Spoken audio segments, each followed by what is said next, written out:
Okay, so we've got ourselves astrology time, right? Hey, it's Shane here, daily-astrocat.com. Welcome to Friday. It's the 21st, and the moon's in Sagittarius, and it will be joined by the sun in Sagittarius by the time the evening rolls around, right? 8:36, if I'm not mistaken. Let me double check it right here, and that is absolutely correct. Here on the East Coast, of course. So that's where I always go, right? East Coast of the United States. So the last few days have been really special. Mercury retrogrades, it's been everywhere, right? Oh, fouling up tech, making things crazy. Look, the Cloudflare outage that was last Tuesday. Oh, yeah, scheduling app and my CRM doesn't work. All that stuff, right? Don't care.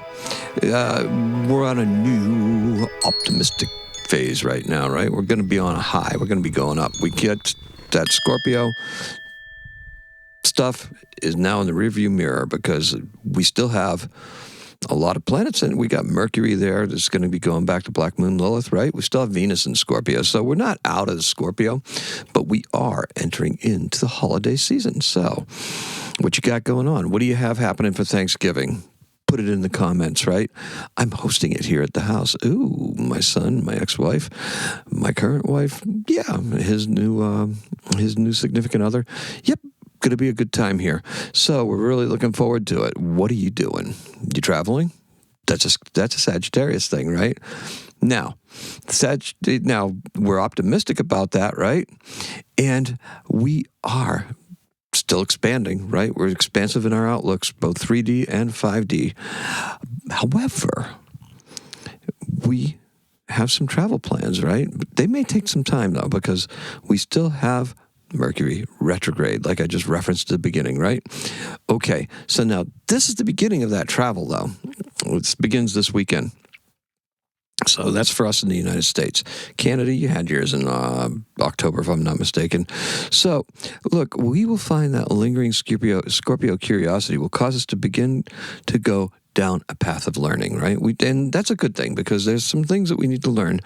We did some things, perhaps in the last couple of months, we did some things really fast, right? And got there. Now, what made you successful? How did you do it? Go back and revisit that, and we're going to move forward with that. Now, today's keyword is soaring, because those kites are just still taking off. They're still soaring. But there's a lot of mixed signals today, right? As we start to slow down and go into the holidays, bit of the holiday season, things, they're going to speed up before they finally come off, and then they're going to speed up again, right? Okay, so the color is going to be black and blue, as in a bruise. I don't do that much, but throw a little bit of green in there and true to life, right? Now, we made it through the Scorpio season, so the intensity of this was quite challenging, and now we know we are up to a much more agreeable change of pace.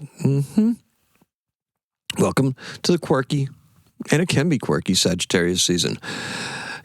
Holiday lights, the darkening days, everything like that. Christmas time is in full swing. If you've been into any retail stores, you've been hearing the music, right? People have been listening to it since, I've been seeing it pop up on the playlists and stuff like that. It's like, yeah, no. All right. Look, this brings a lot of light into an increasingly dark time of the year, right? Lights, candles, festive lights. And are they festive lights or are they lamps of education? They could be. That's a symbol of education, right? Light it up, baby. That's up to you. This is a restless time of the year. And if you're looking for adventure, this is pretty much for you. Do the learning thing, though. That's what's going to really get you where you need to go.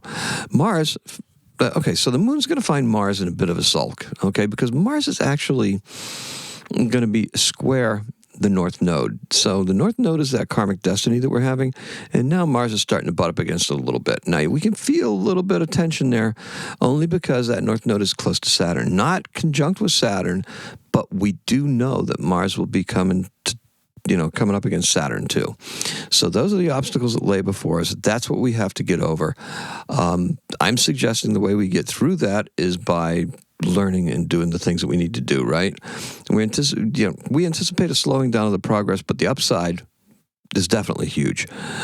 Mars in Sagittarius needs to stay positive, optimistic, and focused on learning. Don't try to escape, and use this time to learn use this time to learn the rules, okay? Because in Capricorn, we're going to use the Capricorn energy when Mars enters Capricorn to perfect technique and play within those rules that we just learned. So that by the time Mars goes into Aquarius, breaking them will be that much easier. Now you know where I go. All right, so Sagittarius feelings abound later on tonight, right? Because I'm going to be compiling my seasonal episode, and that always involves a lot of research and a lot of gathering and compiling of information. Learning. What about you? Okay, so making it kind of fast, right? In 164 BC, Judas Maccabeus recaptures Jerusalem and rededicates the Second Temple during the Maccabean Revolt, commemorated since as the Jewish festival of Hanukkah, part of the Hanukkah story. And our birth is Hetty Green. She was born in 1834, died in 1916. She's an American businesswoman and financier whose wealth was very wealthy, but she was famous for her miserliness. She didn't spend anything more than she had to, but she accumulated quite a bit more wealth during her lifetime. And she was known as the Witch of Wall Street. She was born in New Bedford, Massachusetts. How appropriate, right? She was, at the time, the wealthiest woman in America and a secret philanthropist. And that's all I have for you. Thank you so much for joining me. Appreciate and love every single one of you. Thank you, thank you, thank you. Subscribe, follow, save the episodes for later. Do whatever you have to, okay? This one is short, but we're entering a new season. And I'll have a full thing on it probably for you by Saturday, okay? So, once again, thank you so much. Appreciate and love every single one of you. Today's kind of interesting. It's a 5. Take it as it comes. Happy astrocatting.